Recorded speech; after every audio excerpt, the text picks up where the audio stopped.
Namaste students, welcome to our today's computer science class. So all these sessions for the past 2 months we have been gone through with the topics related to computer networks. So those two chapters have been covered with computer networks. So all these chapters in computer networks are for your theory sessions, theory parts for your board. And now, today, we are going to start with our programming concepts. So, we are going to start with Python. Already in your class 11, you would have learnt Python. So, first two chapters are for revision of these two chapters of your 11th standard portions. So, if you have your 11th standard books, you can also go through these chapters or these topics which we are going to see for the forthcoming weeks. So, this is very important because your 11th standard, only if you are thorough with the 11th standard portions of Python, you can go on well with the 12th standard portions hereafter. So, before we enter into Python, let us have a short recap of the previous weeks. Types of networking devices. So we were seeing computer networks. So we saw the types of network devices, transmission mediums, network protocols, network security, and web services. So hope you all would have gone through all these topics and been thorough with these topics too. You have been attended too many sessions and too many assessments also have been done with these topics. So hope you all thorough with it. So now we are going to enter into our programming in Python. Introduction. What is Python? Python is an open source software. It is a programming language. It is an object oriented programming language. What is it? Object oriented programming language. Why do we call it as an object oriented programming language? Can anybody recall what is object oriented programming? Anybody? See, let me give you an example. For example, if you are the student of class 12C, you will have a class leader and a class teacher. So a class teacher, suppose, calls a class leader and inform the class leader to call some student from class 12A. Okay, if the class teacher does not mention the class that the so and so person has to be called from 12A, what will be the reaction of the class leader? Can he or she find out where the person will be? No. See, what happens then? It is difficult for the class leader to find out the particular person from which class he or she belong to. Isn't it? So, the instructions have not been given properly to the class leader. So, this is what is a basic programming languages, the modular programming languages we have learned in the previous earlier days. We had this concept of programming where clear instructions have not been given. Whereas in object oriented programming, so this instructions where we have not clear instructions have not been given is called procedural programming language. So the concept based, the teacher wants only the student to call, the class leader to call the student, but she is least bothered about where the student will be, how this class leader will find out the students. So the class teacher concentrates only on the procedure to be followed. She or he does not bother about how the task has to be done, what is the shortest way to do it. That concept is called procedural programming, which was the earlier concepts were been going on But after the existence of object oriented programming, what happens now? We can see with the same example.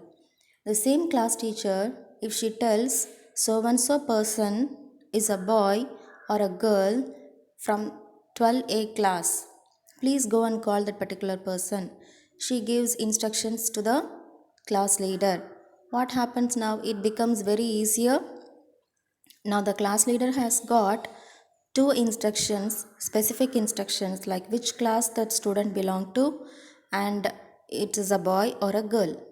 So now the class leader is a module which has got two functions, boy or girl and the class. So now it becomes easy for the class leader to find out the person, and the class teacher's work also will be accomplished easily. Isn't it, children? So, this is called object oriented programming. In object oriented concepts, now as the class leader has been given the object called the gender boy or girl and the class 12A. This is the object which has got for the function class leader. So, the functions and objects are bound together in object oriented programming so that it makes the task easier. Understood, children? So that is why C++, Python are called object oriented programming language. So whenever the question arises even in your Viva what is Python, you should just tell blankly and blindly that Python is an object oriented programming language. Understood, children? And who developed this Python? It was developed by Guido van Rossum. The language was released in February 1991. Python got its name from a BBC comedy series from 70s, Monty Python's Flying Circus. Python can be used to follow both procedural approach and object-oriented approach of programming. It is free to use. You can download Python and it is an open source software, free and open source software. So it is free to use. You can download and install it in your computers and use it.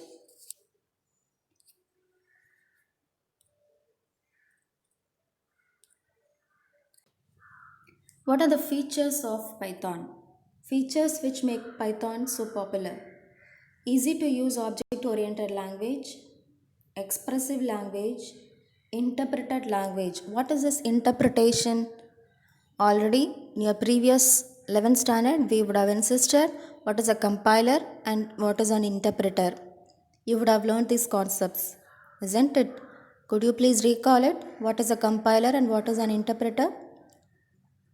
See, C++ is also an object-oriented programming language which uses compiler for translation, whereas Python uses interpreter for translation. It is an interpreted language, means each and every line will be executed individually, independently.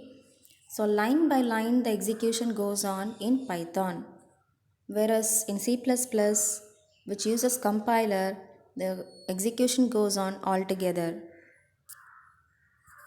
So that is why Python is called interpreted language. See what means translation means the language which you give, high level language, right? You speak only English, you type only English through the keyboard. So that is a high level language you give as input to the computers. It has to be converted to the machine language. So that translation is done by these translators, and these programming languages are executed by after converting it into the machine languages. So these conversions are taken over by the compiler and the interpreter. Its completeness. You can execute the program with full completeness. It is a free and open source software. This already you know. So we'll move on to next. Limitations means there are some disadvantages in Python also. What are they? Not the fastest language. Compared to C++, Python is not that much fast language. See, why do we learn these programming languages? Normally, a programming language is being learned See, HTML we are learning for web designing purpose. Similarly, these programming languages we learn for designing softwares as well as some games. Game softwares are also developed with the help of these programming languages only. So, when we develop these game softwares, if you develop with other languages like C++, it becomes a fastest language. It is easy to compile and execute the gaming concepts quickly, whereas with Python gaming concepts can be executed a little slow, so that is why it is not fastest language. It has got lesser libraries than C, Java and Perl. Lesser libraries, for example, a Python a software a package comes by default. It comes with a inbuilt libraries, few concept, few keywords or few identifiers keywords are used inbuilt. Okay, so that is why that is called a library. It has got some functions, some modules inbuilt.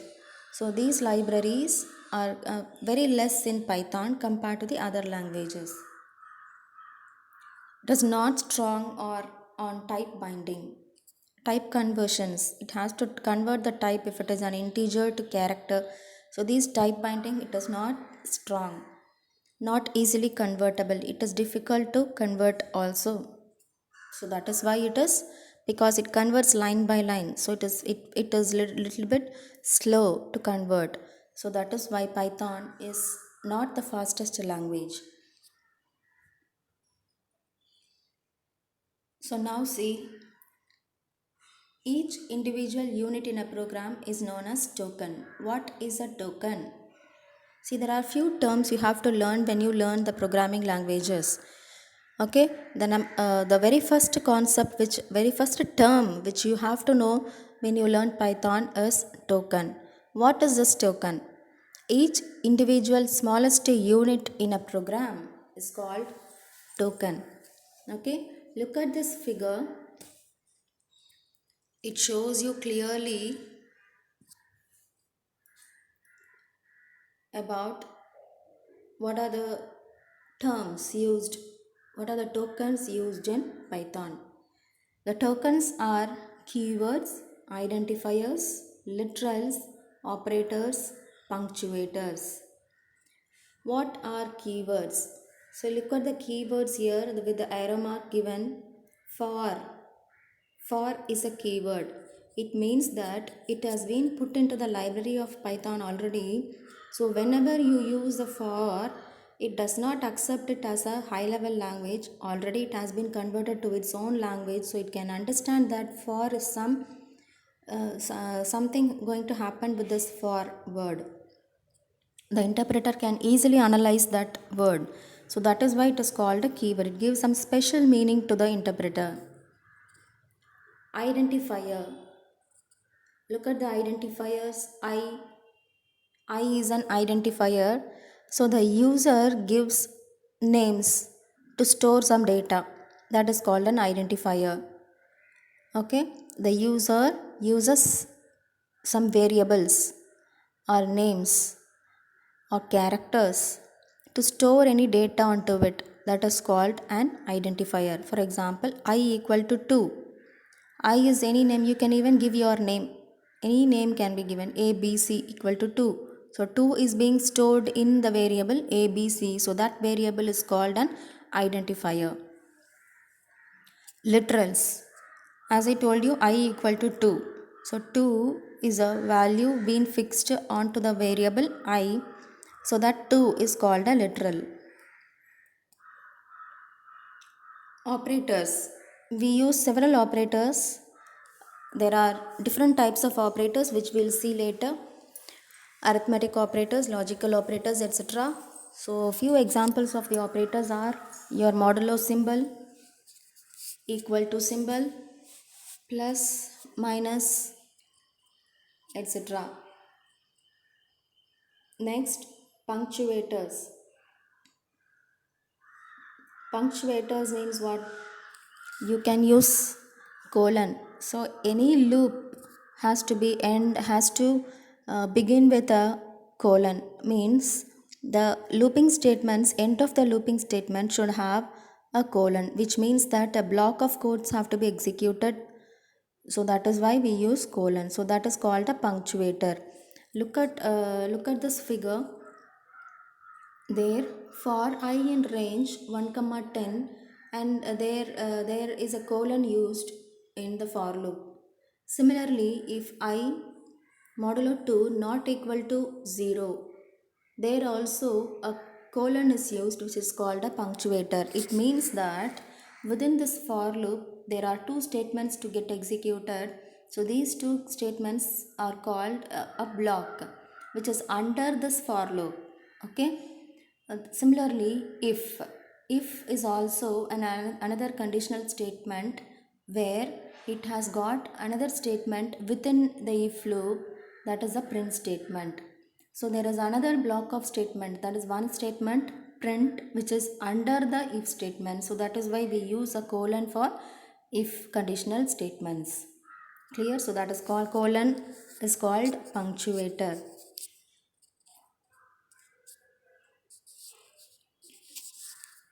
Keywords.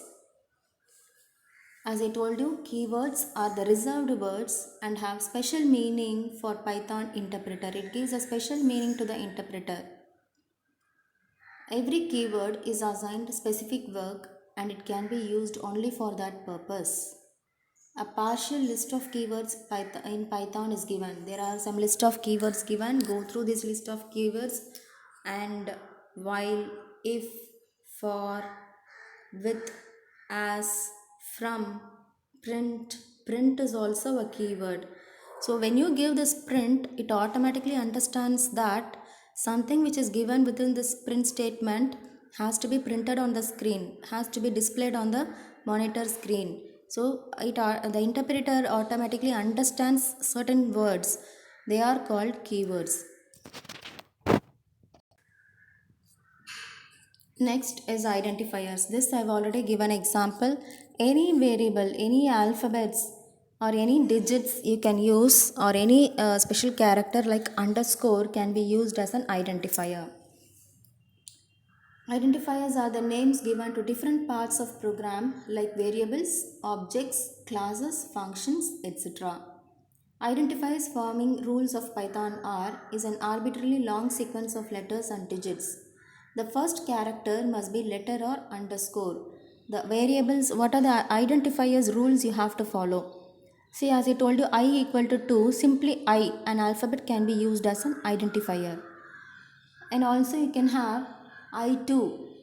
I2 equal to 2. Now, this I2 is an identifier where this identifier starts with the alphabet. First character must be a letter or underscore. Either you can have I2 or you can have underscore 2 as an identifier. So both alphabet or underscore are allowed in the first character. Next, uppercase and lowercase are different. If you give uppercase I, it treats that uppercase means capital letter I, it treats that I as a different identifier. And if you use small letter, that is lowercase I, it is treated as a different identifier. You can give capital I equal to 2 and small I equal to 4. Both are different. Or even capital I equal to 2 and small I equal to 2 also can be given. Both these i's are different. It must not be a keyword. As I told you, there are few keywords like print, for, while, and these keywords are not supposed to be used as an identifier. You cannot use for is equal to 2 because for is a keyword. The digits 0 to 9 are allowed except for first character. You can use digits also. As I told you, I2 equal to 2. You are using 2 as a digit as an identifier, but it should not begin, the identifier should not begin with a digit. 2i is not possible. I2 identifier is possible. No special characters are allowed other than underscore is allowed. No special characters like semicolon, comma, colon, slash, none other special characters are being allowed as identifier except the underscore. Space are also not allowed. So what are the rules for using identifiers? You have to use either alphabets characters alone, or alphabets followed by the first character should be an alphabet followed by any digit or underscore, or the first character should be an underscore followed by any digit or alphabet. The first character should not be a digit, and it should not, the identifier should not contain any keywords, and no special characters other than underscore is being used. Space is also not allowed as identifier. Any doubt, children? In identifiers, shall we move on to next? Yes. The following are some valid identifiers. See, you have been given some examples for identifiers, valid and invalid. Look at the invalid. There are the first one, grade pay. A small hyphen is being used, which is not supposed to be used. Then number 2, 12. It starts with a digit. Identifier should not start with a digit. Similarly, few other examples are given. Kindly go through it. Literals are values. As I told you, I equal to 2. This 2 is a literal which is being stored in the identifier I. See, it is not a compulsion that I should take only the numbers or digits as a value. It can take even characters, strings. They are called strings. Characters means I equal to A. A is a character. If it is given as I equal to Arun, Arun, Arun, so all characters together forms a string. So identifier can take any kind of literal. So there are different types of literals also. Let us see what are the types of literals we have got. String literal, numeric literals, boolean literals, special literals, or none. None is a special literal. You can also store I is equal to none. And literal collections. What is a string literal? As I told you, I equal to Arun. Any name you can store with double quotes. So a string should always use double quotes to identify that it is a string. It will not be considered as a keyword. Numeric literals, as I told you, I equal to 2. 2 is a numeric literal number. Boolean literals, bool takes two values, true or false. So I equal to true. It means that Boolean value true is being stored in I. Similarly, I equal to false takes false value, which is another Boolean literal. Special literals, as I told you, none is a special literal. String literals. See, few examples are given up for string literals. Go through it. I've explained string literals already. There are two types of strings, single line string, multi-line string. When you store the string literals, if you are supposed to store single line string literals, you can just give within double quotes. Whereas if you wanted to use multi-line strings, then you are supposed to use either a backslash or triple quotes. Look at example 1. Name is equal to double quotes 1/6 Mall Road backslash Kanpur. It means that this Kanpur is given in the, though it is given in the next line, it is considered as a single line since a backslash is given in the first line. Similarly, the next example 2, there are triple quotes given. Address is equal to triple quotes 1/7 and Preet Vihar, New Delhi, India. So all these three inputs are given in three different lines, but since there are triple quotes used, all these three inputs are considered as single line. Okay, so that is giving multi-line strings. List of escape characters. Escape characters are nothing but when you use a backslash, it gives you some special meaning. What does it do? A backslash, single or double backslash can be used. Backslash with single quotes, backslash with double quotes, backslash with A, backslash with B, backslash with N for new line, slash B for backspace, slash N for new line, single slash for single line, multi-line strings, double slash also for multi-line strings, slash R for carriage return statements, slash T for horizontal tab space. So similarly, these are the escape sequences which also can be used in your programs. Size of the string. A string definitely carries a size. For example, as I told you, I equal to Arun, ARUN. How many characters are used by this string? A, one character, R is another, U is another, N is another. So altogether 4 characters are being stored in the string literal, isn't it? So it counts how many characters are used in a string is called, it is identified as size of the string. How can you identify the size of the string? Using a function called len. This len function will give you the size of the string used. So len is a function which can be used only for strings, not for integers. So here, look at these examples. Slash takes one character. So slash and slash means it takes one character. ABC takes 3. Slash AB, A and B, so it is 2 characters. Similarly, the next one, Meera and Vicky's, look at the examples, 11 and 7 characters. Slash is being excluded there. Numeric literals, it is nothing but integer literals. Integers are also of different forms, different types. See here, integer literals, it contain at least one digit and must not contain any decimal point. No decimal points. When a number does not have any decimal points, it is called an integer literal.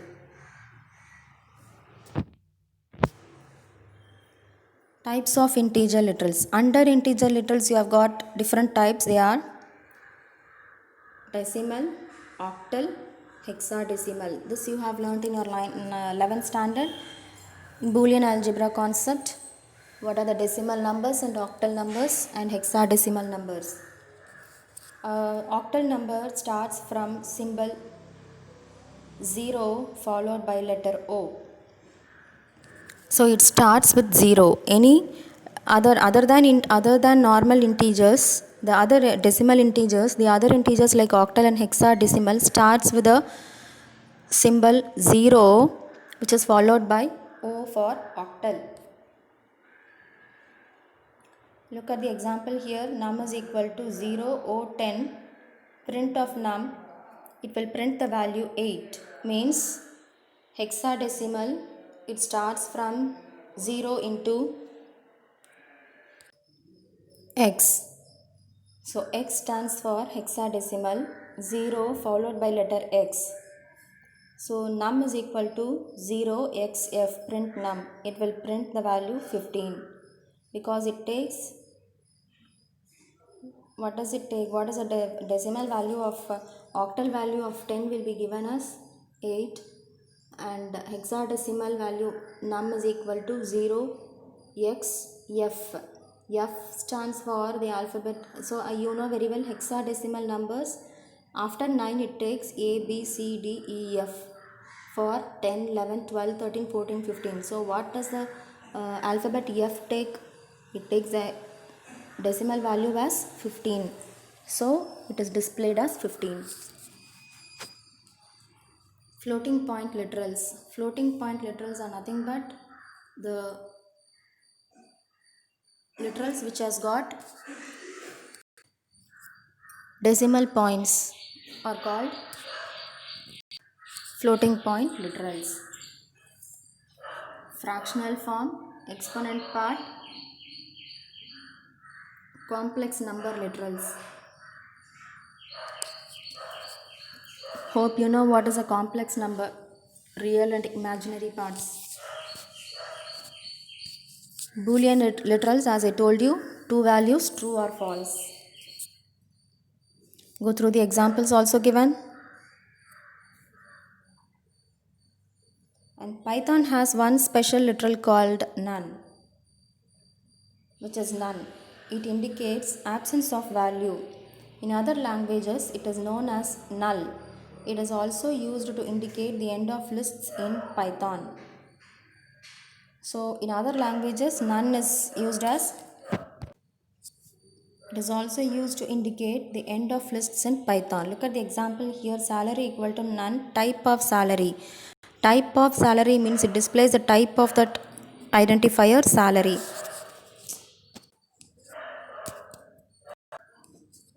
So it displays class none type. And also another example, print of print statements also gives you a value as none. Operators, you know operators like plus, minus, symbols which are used for mathematics. So they are called arithmetic operators. They are also special symbols. Operators are also special symbols that perform specific operation when applied on variables. Arithmetic operators. See, look at this table which gives you what are the different types of operators we are using. Arithmetic, relational, logical, identity, assignment, membership, arithmetic assignment, bitwise operators. Just go through all these, everything you have learnt in your 11th standard. Punctuators. Punctuators are symbols that are used in the program like semicolon, colon, equal to, brackets, parenthesis, dollar, hash, etc. Variables, as I told you, are identifiers which uses its own identity. Python variables are not storage containers like other programming language. Let us analyze by example. Variables are not used for storage purpose. It is only used for identifying the literals. Example, in C++, if we declare a variable radius equal to 100, suppose memory address is 41260. This 100 is stored in the memory address 41260. Now we again assign new value of radius as radius equal to 500. Now the memory address will be still same, only value will change. Now again radius equal to 500 I've given. So what does it happen? Where the value 100 is being stored, it replaces the value as 500. Now let us take example of Python. Radius equal to 100 takes memory address 3568. Radius equal to 700 takes memory address 8546. Now you can see that in Python, each time you assign new variable, it will not use the same memory address. And new will be assigned to variable. New value will be assigned to variable. In Python, the location they refer to changes every time their value change. Look at the memory addresses, radius equal to 100 and radius equal to 700. Radius will take the new value as 700 but it is stored in the different location 8546. Dynamic typing. It means a variable pointing to a value of certain type can be made to point to value or object of different type. For example, x equal to 100 is a numeric type, print x. X equal to KVOEF, print x. Now x point to string type.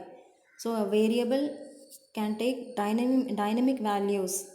First, in the beginning we have given x equal to 100. Now x value is changed to a new string value. So automatically this x, which has already been stored with a numeric value, integer value, takes up the string value also. This is called dynamic typing. Caution with dynamic typing, you have to be very careful with the data types. Means you have to be very careful when you use the data types along with the operators. Always ensure correct operation during dynamic typing. If types are not used correctly, Python may raise an error. You have to use the data types properly in Python. Example, x equal to 100, y equal to 0, y equal to x by 2. Print y. Here all x and y are numeric values, both are of numeric types, so arithmetic operation of slash division can be done here with the same data types. Whereas The next part, x equal to exam. Now x does not take the value 100, it takes the value as a string literal exam. So now y equal to x by 2.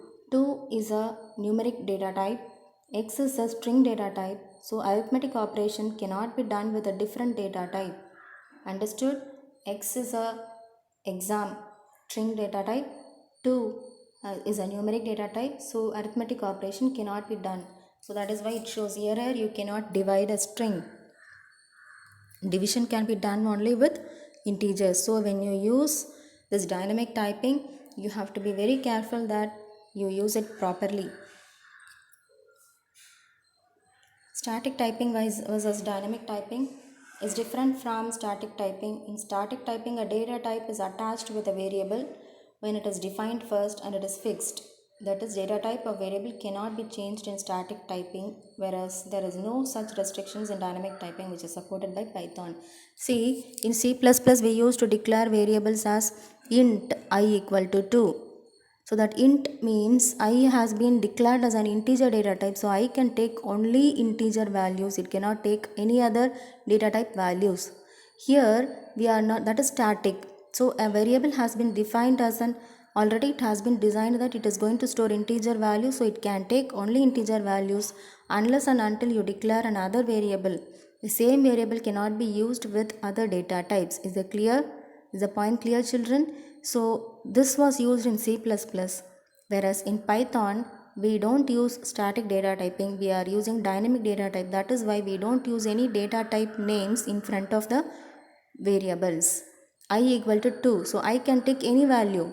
If I give int I equal to 2, then I has to take only integer value. So here in Python we don't use int I, we use only I.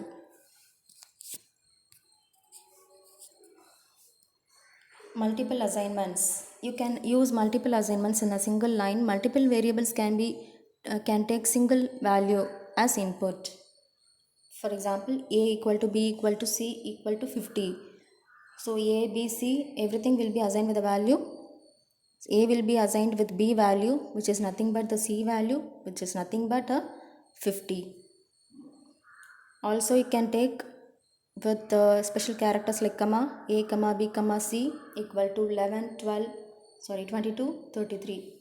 A takes 11, b takes 22, c takes 33. While assigning values through multiple assignment, remember that Python first evaluates the RHS, means right hand side, and then assigns them to left hand side. While assigning values after equal to towards the right of equal to sign, what are the operations available will be evaluated, and then it will be stored in the left hand side before equal to. Example of multiple assignment is given. Go through it. If you have any doubts, you can ask in the doubt session. Input and output. How to get inputs in Python? In Python, we can take input from user using the built-in function input. Using the input function, it is a built-in function. I told you already, few keywords and functions are available in the Python library. One among is your input function, which takes input from the user. Variable equal to input. See, example is given, marks is equal to input, enter your marks. So enter your marks, you can enter any value as 100. Type of marks is string. This 100 will be taken as a string. Input function takes input in the string data type in the form of strings. Now 100 will not be taken as an integer, it will be taken as a string because input function is used here. A basic input output program. Go through this also. If you have any doubts, you can ask in your query session.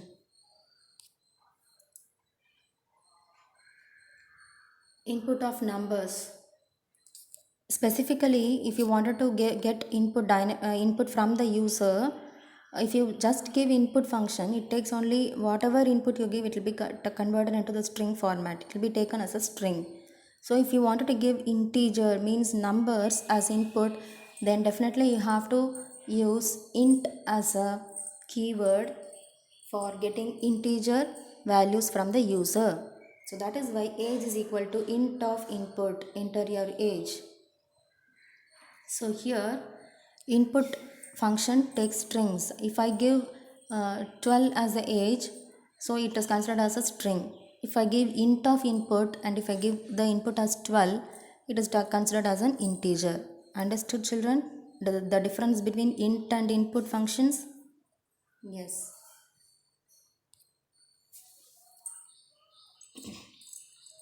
Output through print statements. See, a print statement is used to display your results on the screen. Example is given: print welcome, print 100, age equal to 20, print your ages. There are 3 different formats of printing statements. You can go through it.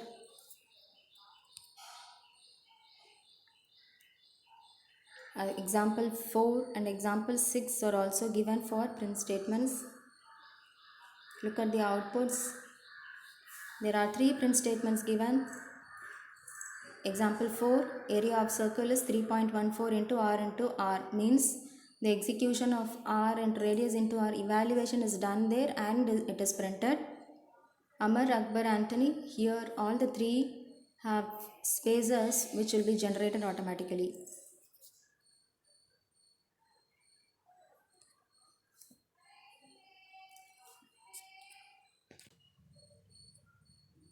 Output through print statements. Here see 2 different print statements are given. Each print statement will print